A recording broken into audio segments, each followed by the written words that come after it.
Hey friends, I want to share a post that was sent to me by a dear friend. Just take a moment and listen. It's inspiring. It's often when you're on the verge of your greatest breakthrough that the enemy will unleash what feels like hell against you.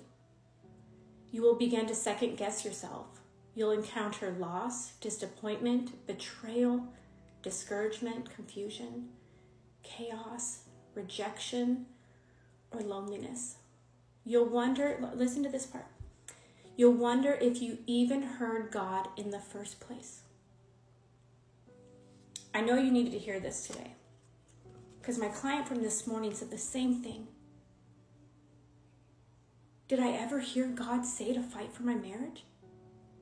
It's been this long and there isn't a change that I can see. This is your sign to fight. Go back to when God first gave you the promise, when you first felt that the Lord has told you to stand for your marriage, even when nobody else supports you. Go back to that. From the moment that you decided, I'm going to fight for my husband or I'm going to fight for my wife. Although your situation seems hopeless right now, God is faithful.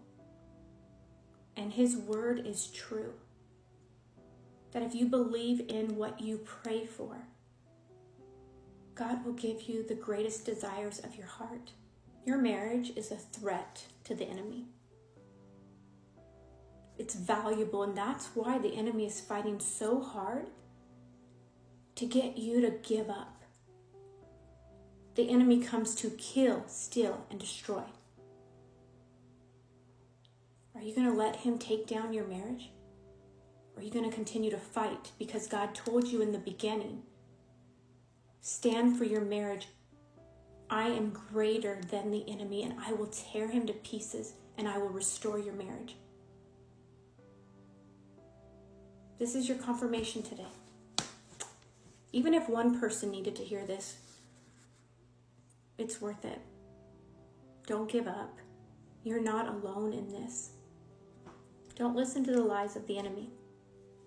You may not see the change in your spouse through your flesh, but you have to trust that God can transform their heart.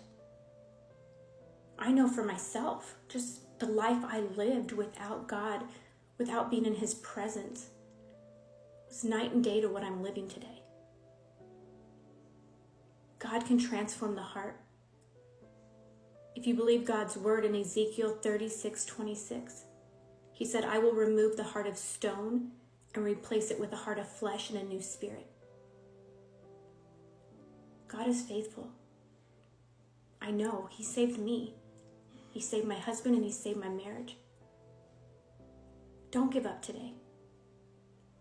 I'd like to walk this journey with you. I do work with men and women and couples standing for their marriage. When they feel hopeless and nobody is supporting the restoration because one spouse is in the darkness, one spouse is doing everything against God's will. But you are the majority, you and God. Don't give up. Don't give up, please. Go to amberdeamber.com. Allow me to walk this journey with you. You're not alone. And you're not crazy for wanting to stand for your marriage. God sees all that you're doing. God bless you.